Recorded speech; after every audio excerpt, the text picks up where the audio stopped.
అంటే ఒక ఫ్రాక్చర్ అయింది అనుకోండి, అది అతుకుతుంది ఎట్లయినా. మనం పట్టి వేస్తే అతుకుతుంది, రాడ్ వేస్తే అతకడం గ్యారంటీ ఉంటుంది, ప్లేట్ వేస్తే అతుకుతుంది అనేది. సో కొన్నిసార్లు అతకాయి ఫ్రాక్చర్స్. సో ఆ అతకకపోవడాన్ని నాన్ యూనియన్ అంటారు మనం. సో ఈ నాన్ యూనియన్ అనేది ఎందుకు అవుతుంది, ఏమేమి రీజన్స్ ఉంటే అది అయితే ఏం చేయగలుగుతాం అనేది ఒక పెద్ద వాస్ట్ సిరీస్ ఆఫ్ టాపిక్స్ అండి అది. ఎందుకంటే మనకి ఒక నాన్ యూనియన్ అనేది అంత సింపుల్ కాదు అర్థం చేసుకోనికి, దానికి చాలా ఫ్యాక్టర్స్ ఉంటాయి. కానీ సో ఒక బ్రీఫ్గా ఒక అండర్స్టాండింగ్ తెచ్చుకుందాం, ఒక జనరల్ పబ్లిక్కి తెచ్చేది. సో ఒక ఫ్రాక్చర్ అయ్యింది అంటే మన బాడీ దాన్ని అతికించడానికే ట్రై చేస్తుంది. అది మన బాడీ న్యాచురల్ మెకానిజం, అది దాన్ని అతికించడానికి. సో కొన్నిసార్లు అతకది. సో ఆ అతకని సిచ్యువేషన్స్ ఏంటి అంటే, ఒకటి ఫస్ట్ థింగ్, ఆ ఫ్రాక్చర్ అయిన ఏరియాకి, ఆ ఫ్రాక్చర్ అయిన బోన్కి బ్లడ్ సప్లై తక్కువ ఉండడం.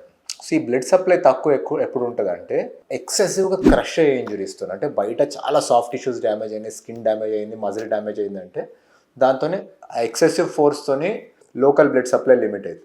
ఇంకోటి ఏంటి అంటే కొన్ని ఏరియాస్లో న్యాచురల్గానే బ్లడ్ సప్లై చాలా తక్కువ ఉంటుంది. అంటే ఒకటే ఆర్టరీ దాన్ని ఫీడ్ చేస్తుంటుంది.